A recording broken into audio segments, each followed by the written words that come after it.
di rumah salah seorang warga yang ada di Kibbutz Be'eri. Kalau nggak salah belasan apa hampir 20 orang itu. Nah, kemudian dari rumah ini kelompok teroris Hamas ini menyerang pasukan IDF yang berusaha mempertahankan Kibbutz Be'eri yang datang ya, bala bantuan IDF datang gitu ya. Tetapi yang terjadi adalah yaitu ternyata di rumah itu bukan hanya 3 teroris atau 4 orang teroris ini aja yang ada, tetapi ada sekitar 20-an lebih orang sipil Israel yang ditahan, dan itu kalau nggak salah 14 jadi korban.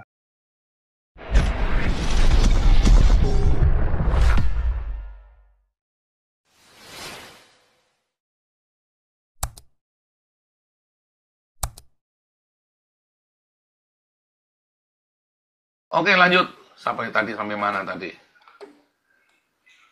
Sampai mana tadi? Oke, sambil nunggu yang kalau nggak ada yang ngatur, lanjut ini ngomong. Pak, ada satu lagi berita yang harus diluruskan. Ini sudah mulai ada misinformasi dan disinformasi lagi tentang yang istilah yang namanya kalau kalau tentara-tentara itu kan ada kode-kode kalimat, kode kata yang merupakan suatu perintah operasi, Pak, dalam militer seperti itu. Misalkan kalau di Amerika itu yang namanya broken arrow. Broken arrow itu misalnya kalau kita punya pos atau markas diserang, kita nggak mungkin lagi membela diri, kita minta pesawat untuk menjatuhkan bom di atas kepala kita, gitu. Itu broken arrow.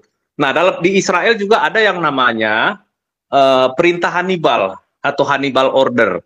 Nah, Hannibal Order itu begini, apabila seorang tentara Israel itu IDF itu berhadapan dengan teroris di depan di suatu tempat gitu ya, teroris ini memegang sandera, kemudian nyawa tentara Israel itu terancam, mau tidak mau harus ada yang jadi korban, si tentaranya atau sandera yang ada di tangan teroris tersebut.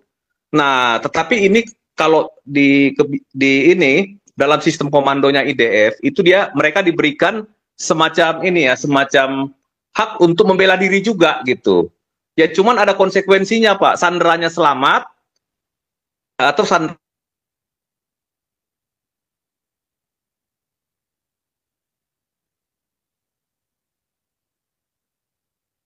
7 Oktober, mereka menculik beberapa orang dari Nova Music Festival, kemudian menculik beberapa orang lagi dari kibbutz-kibbutz itu, ditaruh di rumah salah seorang warga yang ada di Kibbutz Be'eri. Kalau nggak salah belasan apa hampir 20 orang itu. Nah, kemudian dari rumah ini kelompok teroris Hamas ini menyerang pasukan IDF yang berusaha mempertahankan Kibbutz Be'eri yang datang ya, bala bantuan IDF datang gitu ya. Tetapi yang terjadi adalah yaitu ternyata di rumah itu bukan hanya 3 teroris atau 4 orang teroris ini aja yang ada, tetapi ada sekitar 20-an lebih orang sipil Israel yang ditahan, dan itu kalau nggak salah 14 jadi korban. Jadi artinya ketika tentara IDF mau membela diri akibat serangan dari teroris, sementara teroris megang sandera, nah disinilah ada suatu hal yang dilematis. Terpaksa akhirnya ketika Israel membela diri, korban sanderanya gitu. Itu yang disebut sebagai apa? Semacam situasi yang memaksa seorang tentara, satu kelompok tentara atau regu itu melakukan yang namanya Hannibal Order, perintah Hannibal. Tetapi oleh media-media Ujlim yang ada di Indonesia Konoha ini di framing seolah-olah di Nova Music Festival, di kibbutz-kibbutz yang ada di Israel, justru yang membunuh itu adalah tentara Israel sendiri, bukan teroris Hamas. Nah, ini gampang sekali argumen ini dipatahkan. Artinya begini, kalau memang yang membunuh tentara Israel, kenapa ada 250 lebih sandera dibawa ke Gaza? Apakah sandera ini dibawa tentara Israel ke Gaza? Kan di sini keanehannya, Pak Paul gitu.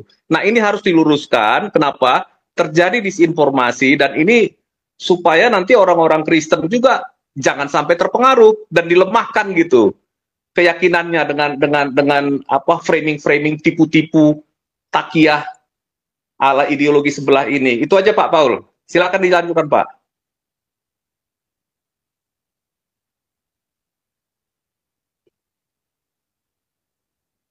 Oke, betul ya. Jadi memang si siapa itu? Jawa Pos siapa namanya? Saya lupa lagi ya. Siapa Jawa Pos, Pak? Bosnya itu? Iya, lupa yang udah ini Dahlan cukup ini Iskan, dia Dahlan Pak. Iskan, kasihan ya, dia kehilangan Jawa Posnya ya. Karena dia kan Iya. dia dirampas tuh Jawa Posnya.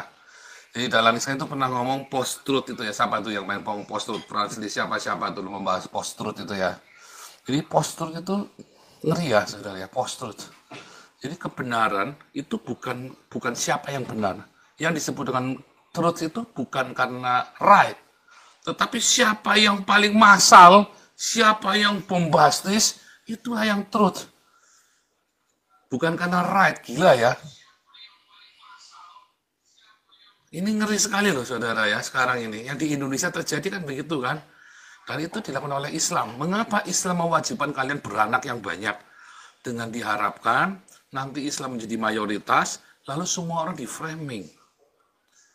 Tetapi ya itu tadi, kulturnya Islam tidak memungkinkan untuk itu. Begitu dia komunitas sepertiga dunia, mereka kan bunuh-bunuhan sendiri. Tidak akan pernah lebih dari sepertiga populasi dunia Islam itu, sampai nanti antikristus tiba datang.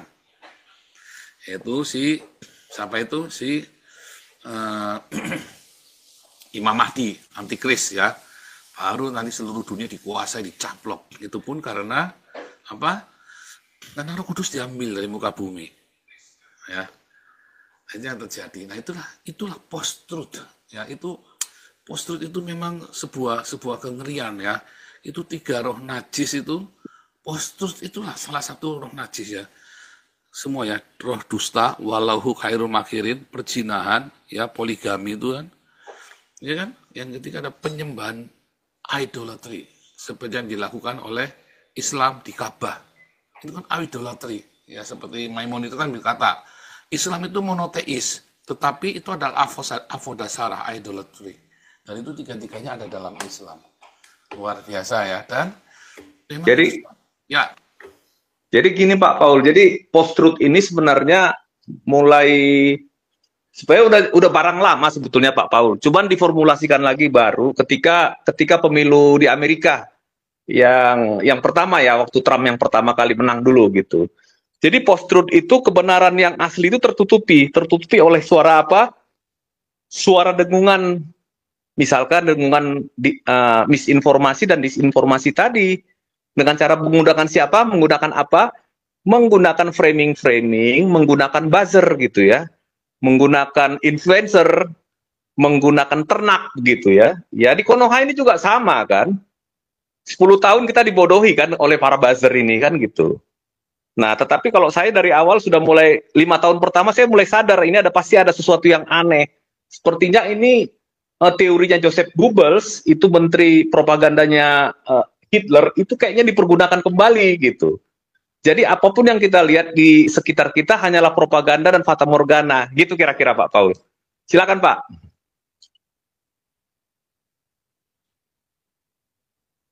betul ya. Jadi itu digunakan oleh si Joseph Goebbels ya. Joseph Goebbels, Muhammad, ya. Siapa yang menggunakan post-truth? Ya, yang menggunakan post-truth itu ya, satu, ular tua, ya, si ular tua itu iblis. Siapa lagi yang menggunakan post-truth? Para imam, ya. Mayat Yesus diculik, ya, mayat Yesus diculik, dicuri mayat Yesus. Itu post-truth, para imam ya, para imam Kayafas, Hanas Kayafas itu ya. Siapa lagi yang menggunakan post-truth? Tadi Muhammad, ya kan? Banyak-banyakan anak, pokoknya yang banyak yang dominan. Kemudian dilakukan juga oleh siapa saudara? Ingat, di Turki itu ya, Ottoman itu ya, dia gunakan Injil Barnabas, itu masal semua. Sementara pendeta-pendetanya kan nggak berani melawan. Kalah ya dengan post-truth Injil Barnabas itu ya. Kemudian siapa lagi saudara? Ya tadi Joseph Goebbels ya. Dan Indonesia sekarang ini Islam ya. Islam itu si Hitler itu sangat dekat dengan Islam. Metode-metode yang dilakukan Hitler untuk menaklukkan Eropa adalah metode Islam, saudara, post-truth. Ya, katakanlah dusta sedemikian rupa sampai dusta itu menjadi kebenaran. Ya, oke.